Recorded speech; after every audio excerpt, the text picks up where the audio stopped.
कक्षा 6 की बुक्स पृथ्वी हमारा आवास का सेकंड चैप्टर, आज के उसके सेकंड चैप्टर के प्रश्नों के उत्तर सॉल्व करेंगे।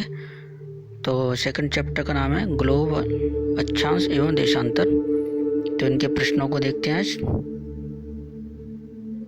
पृथ्वी का सही आकार क्या है? पहला प्रश्न है, पृथ्वी का सही आकार क्या है? इसका उत्तर, हमारी पृथ्वी पूर्ण रूप से गोलाकार नहीं है। तो यह उत्तरी तो दक्षिणी ध्रुवों पर थोड़ी चपटी तथा मध्य में थोड़ी उभरी हुई है। यह सेब के आकार के समान है। तो इस तरह से यही पृथ्वी का आकार है। अगला प्रश्न देखते हैं, ग्लोब क्या है? ग्लोब लघु रूप में पृथ्वी का एक वास्तविक प्रतिरूप है। ग्लोब देशों, महाद्वीपों तथा महासागरों को उनको सही दिशा में, सही आकार में दिखाया जाता है। ये ग्लोब कहलाता है। इसका अगला प्रश्न है, कर्क रेखा का अक्षांशीय मान क्या है? कर्क रेखा का अक्षांशीय मान 23 डिग्री हाफ उत्तरी अक्षांश है। ये अक्षांश, वृत्त और रेखाएं अभी अपन चैप्टर के अंत में एक चित्र के माध्यम से समझाएंगे। तो अभी तो सिर्फ इसको क्वेश्चंस आप इसको देख लीजिएगा और याद करने के लिए कि कर्क का अक्षांशीय मान 23 हाफ डिग्री उत्तरी अक्षांश है। ठीक है।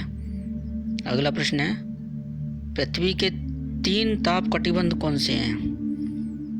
पृथ्वी के 3 ताप कटिबंध नीचे दिए गए हैं। एक उष्ण कटिबंध, एक शीतोष्ण कटिबंध और एक शीत कटिबंध। तो ये 3 ताप कटिबंध पृथ्वी के हैं। अगला प्रश्न है, अक्षांश और देशांतर रेखाएं क्या होती? अक्षांश रेखाओं के बारे में, वे काल्पनिक रेखाएं जो पूर्व से पश्चिम की ओर विषुवत वृत्त के समांतर ध्रुवों पर खींची गई हैं, उनकी लंबाई अलग अलग होती है। जैसे यहाँ पर लिखा हुआ है पूर्व से पश्चिम की ओर, मतलब ईस्ट से नॉर्थ की ओर अलग अलग लंबाई की रेखाएं हो सकती हैं। ये तो ये हुई अक्षांश रेखाएं। इसके विपरीत देशांतर रेखाएं, वे रेखाएं ये भी काल्पनिक होती हैं। वे काल्पनिक रेखाएं जो विषुवत वृत्त को काटती हैं और उत्तरी ध्रुव तथा दक्षिणी ध्रुव को जोड़ती हैं। तो यहाँ पर नॉर्थ प्लस साउथ इनको जोड़ती हैं, लेकिन इनकी लंबाई इक्वल होती है, बराबर होती है। तो इस तरह से ये देशांतर रेखा होती हैं और इस तरह से इनका देशांतर और अक्षांश रेखाओं में अंतर हुआ। अब अगला प्रश्न है, ऊष्मा की सबसे अधिक मात्रा उष्ण कटिबंध क्यों प्राप्त करते हैं?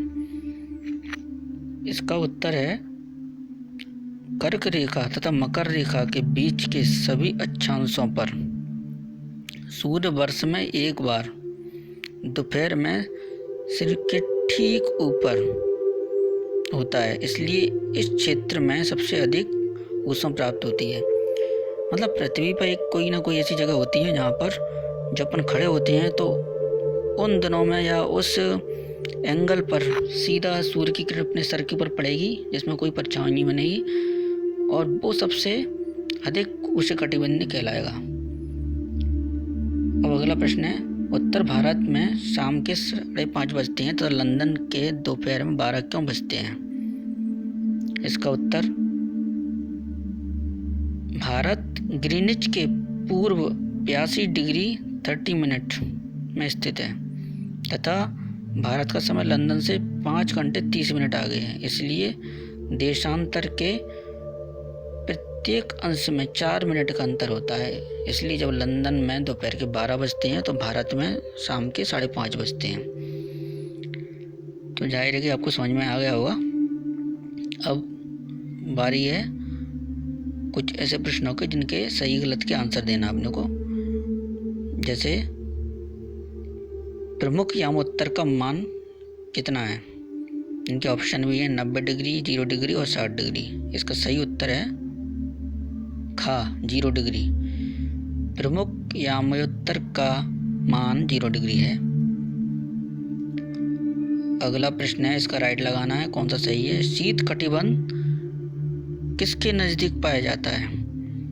इसके ऑप्शन है ध्रुवों के, विषुवत के, कर्क रेखा के। इसका सही उत्तर है ध्रुवों के। अगला तीसरा प्रश्न है, देशांतरों की कुल संख्या कितनी है। इसमें ऑप्शन दे रखे हैं 360, 180 डिग्री और 90 डिग्री। इसका सही उत्तर है 360 डिग्री। अगला प्रश्न है, उत्तरी ध्रुव वृत्त स्थित है कहाँ पर है। उत्तरी गोलार्ध में, दक्षिणी गोलार्ध में, पूर्वी गोलार्ध में। इसका सही उत्तर है उत्तरी गोलार्ध में। अब अगला प्रश्न है इसका,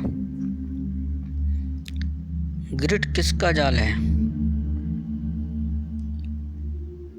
अक्षांशों, रेखाओं तथा देशांतरीय यामोचित्र का, कर्क रेखा एवं मकर रेखा का, उत्तरी ध्रुव एवं दक्षिणी ध्रुव का। तो ग्रिड इसका सही उत्तर है का, अक्षांशों, समांतर रेखाओं और देशांतरीय यामोचित्र का। ये देखिए यहाँ पर नीचे इसके आंसर भी दे रखे हैं ऊपर, 0 डिग्री ध्रुवों और 360 डिग्री। अब अगले क्वेश्चन में बढ़ेंगे जिसमें ब्लैंक बनना है, फिल इन द ब्लैंक। जिसमें इसके ऑप्शन दिए गए हैं, मकर रेखा पर स्थित है, क्या स्थित है। इसका ऑप्शन है ये 22 डिग्री हाफ मिनट दक्षिण, मतलब मकर रेखा 22 डिग्री हाफ दक्षिण में स्थित है। ठीक है। सेकंड इसका क्वेश्चन है, भारत का मानक यामोत्तर क्या है। भारत का इसका ऑप्शन है बी 82 डिग्री हाफ पूर्व, 82 डिग्री 30 मिनट पूर्व। यहाँ पे इसका आंसर आ जाएगा। तीसरा है, 0 डिग्री यामोत्तर को के नाम से जाना जाता है, किस नाम से जाना जाता है। इसका ऑप्शन आ जाएगा तीसरा प्रधान माध्य रेखा। ये तीसरा वाला इसका ऑप्शन है।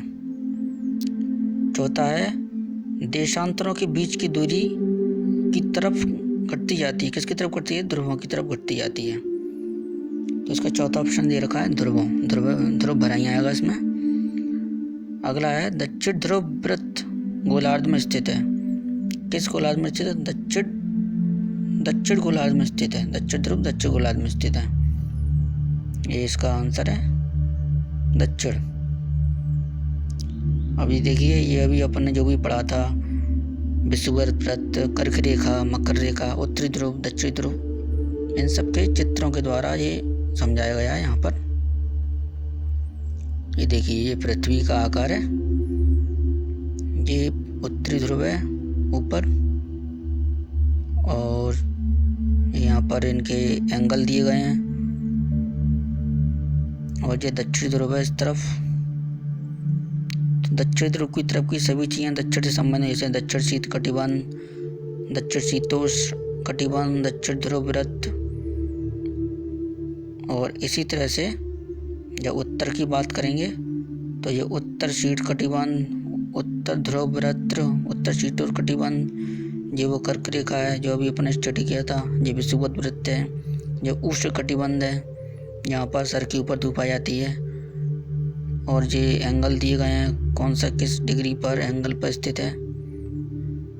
ये यहाँ पर इस तरह से चित्र के माध्यम से आपको शायद समझ में आ गया होगा अच्छे से, और उम्मीद है कि ये चैप्टर के सभी क्वेश्चनों को आपने ढंग से रीड किया होगा और घर पे अच्छे लगा के पढ़ेंगे, मन लगा के। तो मिलते हैं अगले चैप्टर में। Thank you.